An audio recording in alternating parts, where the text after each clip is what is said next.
सभिनी पहिरीं हिते डिस्कस कंदासीं यूज़ ऑफ मे में मॉडल वर्ब जेको आहे पंहिंजो उन खे डिस्कस कंदासीं। उनखे जेको आहे पाण छाजे लाइ इस्तेमालु कंदासीं उहो पिणु तव्हांखे आउं ॿुधाईंदुसि ऐं उन खां बाद में एग्ज़ाम्पल्स बि ॾींदुसि ऐं हिन जूं इंपॉर्टेंट ॻाल्हियूं जेके बि आहिनि उहे तव्हांखे लेक्चर में आउं क्लियर कराइण जी कोशिशि कंदुसि। पॉसिबिलिटी इम्कान जे लाइ इस्तेमालु कंदा आहियूं। परमिशन इजाज़त जे लाइ, परमिशन यानी इजाज़त जे लाइ ऐं इस्तेमालु कबो आहे। इट मे रेन टुडे यानी शायदि अॼु बरसाति थिए। ठीकु आहे, इहो पॉसिबिलिटी आहे, इम्कान आहे, शायदि थिए बि सही न बि थिए पर पक न आहे। यू मे गो नाउ तव्हां वञी सघो था। मे आई कम इन सर, छा सर मां अंदरि अची सघां थो। ठीकु आहे, हिते हिकिड़ी ॻाल्हि मूंखे ॿुधाइणी आहे, हिते हिकिड़ी इंपॉर्टेंट पॉइंट जेका आहे मूंखे तव्हांखे ॿुधाइणी आई आहे त कैन जो मतिलबु बि जेको हूंदो आहे सघां थो, सघे थी, सघनि था, पर मे जो बि मतिलबु साॻियो ई हूंदो आहे। त सर ॿिन्हिनि में फ़र्क़ु छा आहे? फ़र्क़ु इहो आहे त जेको आहे मे जेको आहे न मे शोज़ द रिस्पेक्ट, मे जेको आहे रिस्पेक्ट शो कंदो आहे and can shows the power, जॾहिं त कैन जेको आहे पावर इस्तेमालु या पावर जेको आहे उहो ॾेखारींदो आहे। त इन हिसाब सां पाण खां जेके नंढा हूंदा उन्हनि जे लाइ पाण कैन इस्तेमालु करे सघूं था। ठीकु आहे, त जेकॾहिं को वॾो हूंदो त उते पाण मे इस्तेमालु कंदासीं जेॾीमहिल पाण खे परमिशन वठण जी ज़रूरत पवंदी। ठीकु आहे, त मे जेको आहे रिस्पेक्ट ॾेखारींदो आहे ऐं कैन जेको आहे पावर जेको आहे उहो ॾेखारींदो आहे। मे जेको आहे 30% इन जो पावर हूंदो आहे ऐं 70% जेको आहे कैन जो पावर हूंदो आहे। ठीकु आहे, त अचो त मे खे डिस्कस कयूं था ऐं उन खां बाद में प्रैक्टिस शीट ऐं तव्हांखे त अॻियां ख़बर ई आहे त छा छा पढ़ंदा आहियूं। मे एक्शन में पढ़ंदासीं ऐं हिन जी सिंधी जेका आहे कुझु हिन तरीक़े सां थींदी, शायदि सघे थो, सघे थी, सघनि था।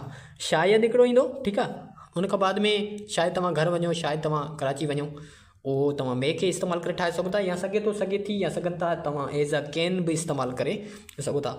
Simple formation, negative formation, interrogative formation discuss कंदासीं। उन खां बाद में जेके अॻिते शयूं आहिनि, सब्जेक्ट में वर्ब जी first form plus object, subject may not verb जी first form plus object, may subject verb जी फर्स्ट फॉर्म प्लस ऑब्जेक्ट। ठीकु आहे, शी में ड्राइव कार, शायदि हू कार हलाए, शायदि हू कार जेको आहे हू कार हलाए सघे थी, ॿई पॉसिबल मतिलबु थी सघंदा। शी में नॉट ड्राइव कार, शायदि हू कार न हलाए, हू कार नथी हलाए सघे। मे शी ड्राइव कार, छा हू कार हलाए सघे थी। उन खां बाद वधीक एग्ज़ाम्पल्स ॾिसूं था ऐं हिते हिकिड़ो चार्ट मूं क्रिएट कयो आहे। हिन चार्ट क्रिएट करण जो मक़सदु मुंहिंजो आहे त तव्हांखे ॿिन्हिनि में डिफरेंस ॿुधाइणु। में जेको आहे उहो इस्तेमालु कंदा आहियूं पाण हिकिड़ो गिविंग परमिशन, ठीकु आहे, यानी कंहिंखे इजाज़त ॾियूं, ऐं टेकिंग परमिशन यानी कंहिंखां इजाज़त वठूं। त में जेको आहे उन्हनि ॿिन्हिनि जे लाइ बि इस्तेमालु कबो आहे। त उन जे लाइ जेको आहे फार्मूलो ई इस्तेमालु कंदासीं, सब्जेक्ट में वर्ब जी फर्स्ट फॉर्म, ऐं जेॾीमहिल पाण कंहिंखां जेको आहे परमिशन वठूं त उन जे लाइ जेको आहे में सब्जेक्ट ऐं वर्ब जी फर्स्ट फॉर्म प्लस ऑब्जेक्ट इस्तेमालु कयो वञे थो। अचो त इन जा एग्ज़ाम्पल्स ॾिसूं था जंहिंमें तव्हांखे वधीक शयूं जेके आहिनि उहे क्लियर थी वेंदियूं। You may ask question, he may come here, Ali may go home, you may eat apple, he may speak English. तूं सवाल पुछी सघीं थो, हू हिते अची सघे थो, अली घर वञी सघे थो, तव्हां सूफ़ खाई सघो था, हू अंग्रेज़ी ॻाल्हाए सघे थी। ठीकु आहे, मे ही स्पीक इंग्लिश, मे आई कम इन सर जेको साॻियो जुमिलो तव्हां इस्तेमालु कंदा आहियो। मे we go home, may he write letter, may she open the gate. ठीकु आहे, छा हू अंग्रेज़ी ॻाल्हाए सघे थी, सर छा हू आऊं अंदरि अची सघां थो, छा असां वञी सघूं था, छा हू ख़त लिखी सघे थी, छा हू दरवाज़ो खोले सघे थी। त अहिड़े हिसाब सां तव्हां ॾिठो त हिते परमिशन जेको आहे ॾियणु, गिविंग माना ॾियणु, टेकिंग यानी वठणु, त इन जे लाइ जेको आहे पाण में इस्तेमालु करे सघूं था। ऐं वधीक जेके आहिनि कुझु एग्ज़ाम्पल्स ॾिसूं था जंहिंसां तव्हांखे वधीक शयूं जेके आहिनि उहे क्लियर थी वञनि। He may play cricket, we may learn English, you may speak truth, we may prepare the entry test, you may speak the truth, she may cook, he may speak English, may Bilal teach mathematics, may you work hard, may you go there, may I eat meal, may I come in।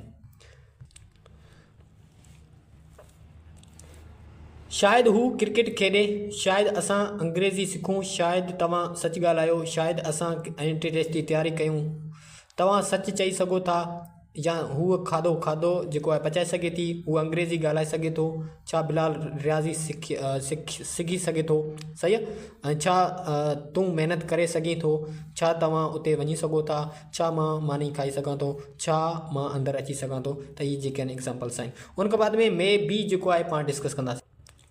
May be जेको आहे इस्तेमालु कंदासीं ऐं may be जेको आहे state में कीअं इस्तेमालु कबो आहे उहो पिणु जेके आहिनि हिन लेक्चर में पाण क्लियर करण वारा आहियूं।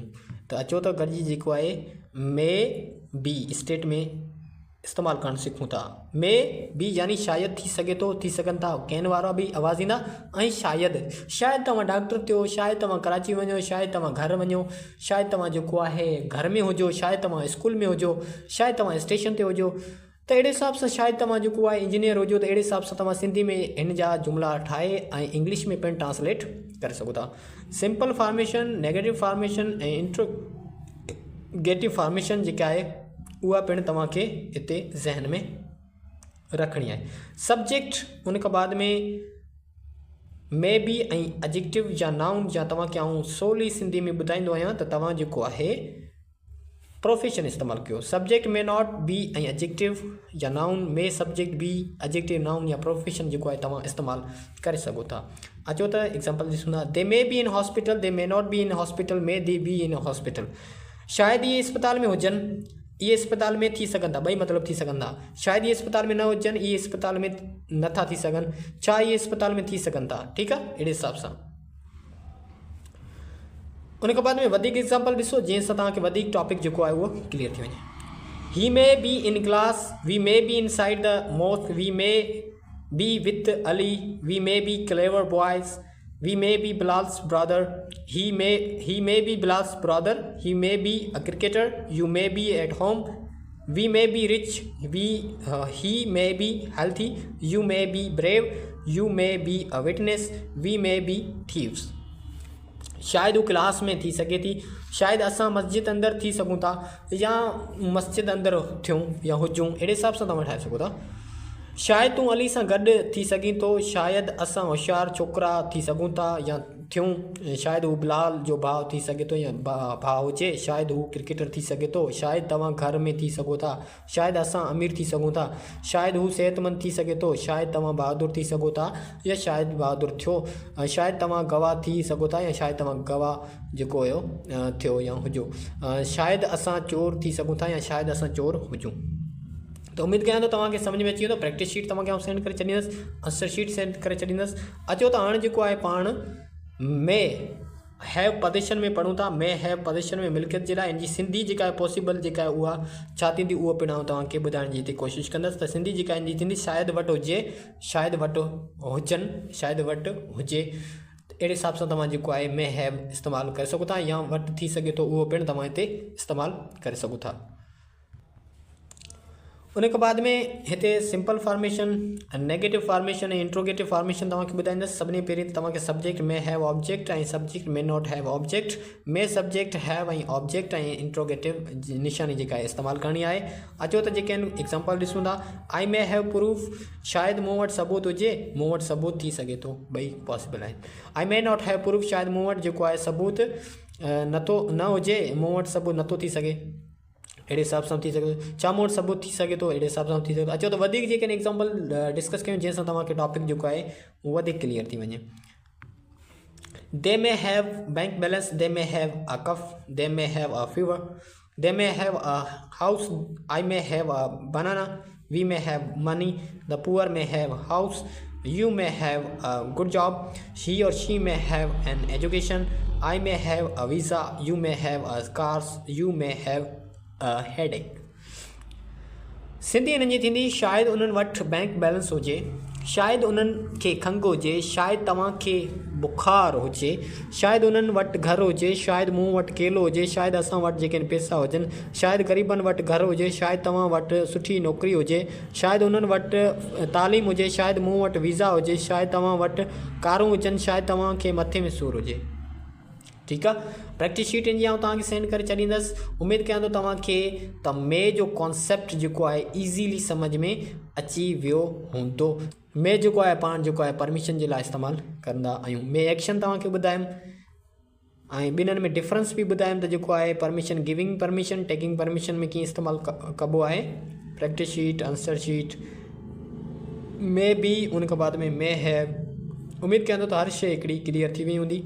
अगरि का बि ॻाल्हि तव्हांखे सम्झ में न आई आहे त तव्हां मूंखां हिन नंबर ते कॉन्टेक्ट करे पुछा करे सघो था। मिलंदासीं नेक्स्ट लेक्चर में।